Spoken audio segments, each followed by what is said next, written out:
নমস্কার, কে কেমন আছো? আশা করি সবাই ভালো আছে। সার্মিপুরে চলে এসেছি ছোট্ট একটা ভিডিও নিয়ে। আর ভিডিও প্রথম দেখালাম শুকনো চিংড়ি, আর এখানে ঘাটকোল পাতা। শুকনো চিংড়িটা আমি ভিজিয়ে রেখেছি গরম জলে, আর ঘাটকোল পাতাটা আমি জলে অনেকক্ষণ ভিজিয়ে রেখেছি। এবার ভালো করে ধুয়ে নেবো, বেশ ভালো করে ধুয়ে নেবো, কেন যেহেতু এখন হালকা হালকা বর্ষাকাল। আর এইদিকে এই দেখতে পাচ্ছ, এটা দেখে চিনতে পারছো, এটা আর কিছু নয়, শুকনো আম। এটাও আমি একটু গরম জলে ভিজিয়ে রাখবো। আর শুকনো আমটা আমি গরম জলে ভিজিয়ে রেখেছি। রসুন নিয়েছি, কাঁচা লঙ্কা নিয়েছি, শুকনো লঙ্কা নিয়েছি।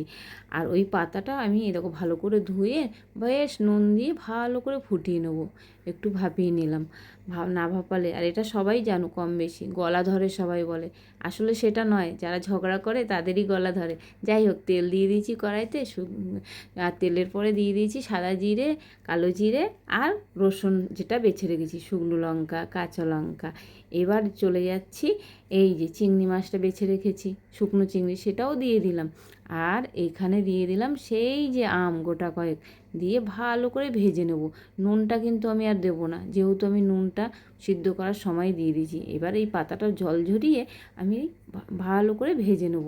ভাজতে ভাজতে মনে পড়লো আজ আমার অনেক দিন বাদে মায়ের কথা।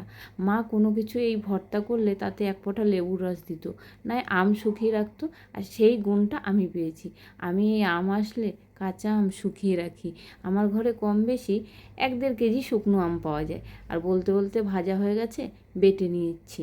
বেটে ভালো করে, এই দেখো, ভর্তাটা যদি শিলে না বাটা হয় ভালো লাগে না বন্ধুরা। আর শিলে বাটাও আমার হয়ে গেছে। বেটে সুন্দর করে ঘুরিয়ে ঘুরিয়ে আমি তুলে নিচ্ছি, যাতে শিলে একটুকু থাকবে না। এক ভর্তায় ভাত খাওয়া হয়ে যাবে। আজকে তোমার দাদাভাই কোনো কথাই বলবে না। তোমাদের দাদাভাই ভর্তা পেলে কি খুশি কি খুশি। এই গল্প করতে করতে চলে এলাম।